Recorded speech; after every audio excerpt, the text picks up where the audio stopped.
Welcome back to my channel all story kids. कहानी का शीर्षक है अकबर का साला, स्टोरी इन हिंदी।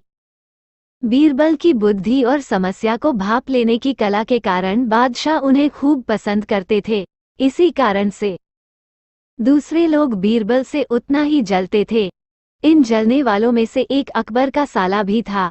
वो हमेशा से ही बीरबल को मिला हुआ खास स्थान लेना चाहता था। बादशाह जानते थे कि बीरबल जैसा कोई और नहीं हो सकता है। वो अपने साले को भी ये बात समझाने की कोशिश करते थे, लेकिन उनका साला हमेशा कहता था कि वो भी काफी बुद्धिमान है। इन सब बातों के कारण एक बार बादशाह के मन में हुआ कि अब ये ऐसे नहीं मानेगा, इसे कुछ कार्य देकर ही समझाने पड़ेगा। तभी अकबर ने अपने साले से कहा कि तुम अपने दिमाग और सूझबूझ से इस कोयले की बोरी को सबसे ज्यादा लालची सेठ दमड़ी लाल को बचकर आओ। अगर तुमने ऐसा कर दिया तो मैं तुम्हें तुरंत बीरबल की जगह दे दूंगा।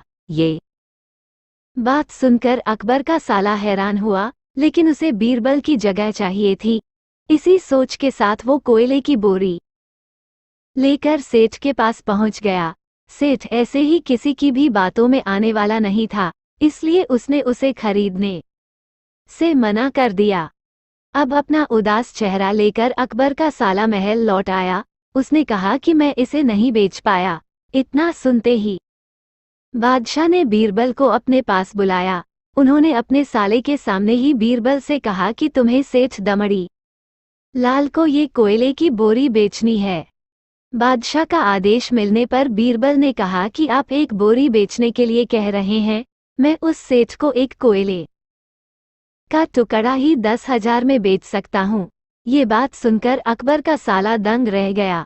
अकबर ने कहा कि ठीक है, तुम एक ही कोयले का टुकड़ा बेच आओ। बादशाह का आदेश मिलते ही एक कोयले का टुकड़ा उठाकर बीरबल वहां से चले गए। उन्होंने सबसे पहले एक मलमल के कपड़े का कुर्ता अपने लिए सिलवाया, फिर उसे पहनकर अपने गले में हीरे मोती की मालाएं डाल ली और महंगे दिखने वाले जूते भी पहन लिए।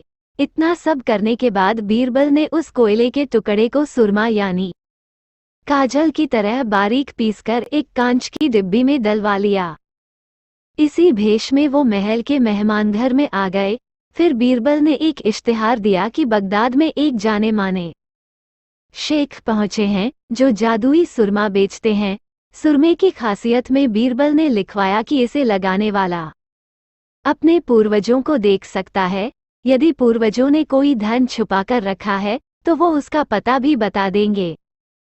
इस इश्तिहार के सामने आते ही पूरे नगर में बीरबल के शेख रूप और चमत्कारी सुरमे की ही बात होने लगी। सेठ दमड़ी लाल तक भी यह बात पहुंच गई। उसके मन में हुआ, जरूर मेरे पूर्वज ने धन गाड़ रखा होगा, मुझे तुरंत शेख से संपर्क करना चाहिए। इतना सोचकर दमड़ी लाल शेख बने बीरबल के पास पहुंचा। बीरबल ने जानबूझकर उन्हें पहचाना नहीं। सेठ ने शेख से कहा कि मुझे सुरमे की डिब्बी चाहिए। शेख ने जवाब दिया, बिल्कुल लीजिए, लेकिन एक डिब्बी की कीमत 10,000 रुपये है। सेठ काफी चालाक था। उसने शेख से कहा कि मैं पहले सुरमा आंखों पर लगाना चाहता हूँ, उसके बाद पूर्वजों के दिखने पर ही मैं 10,000 रुपये दूंगा। शेख बने बीरबल ने कहा कि ठीक है, आपको ऐसा करने की इजाजत है, बस आपको सुरमे की जांच करने के लिए चौराहे पर चलना होगा। चमत्कारी सुरमे का करिश्मा देखने के लिए वहां लोगों की भीड़ लग गई। तब बीरबल बने शेख जोर जोर से कहने लगे कि इस चमत्कारी सुरमे को सेठ जी लगाएंगे। अगर ये सेठ अपने माता पिता की ही औलाद हैं तो इन्हें सुरमा लगाते ही तुरंत पूर्वज नजर आ जाएंगे। पूर्वज नहीं दिखे तो मतलब ये होगा कि वो अपने माता पिता की औलाद नहीं है। असली औलादों को ही यह सुरमा लगाने पर अपने पूर्वज नजर आते हैं। ये सब कहने के बाद शेख ने सेठ के आंखों पर सुरमा लगा दिया और कहा कि आंखें बंद कर लो। सेठ ने आंखें बंद तो की, लेकिन उन्हें कोई भी नहीं दिखा।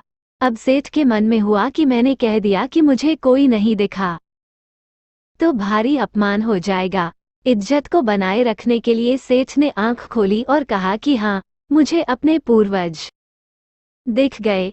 इसके बाद गुस्से में लाल सेठ ने बीरबल के हाथ में 10,000 रुपये थमा दिए। अब खुश होते हुए बीरबल महल चले गए।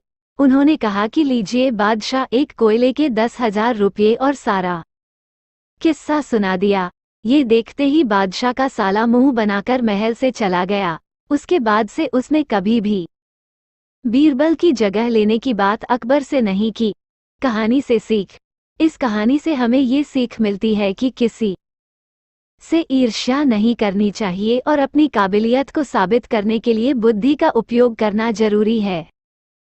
ऐसे ही रोचक कहानी के लिए मेरे चैनल को सब्सक्राइब और लाइक जरूर करें। Thanks for watching.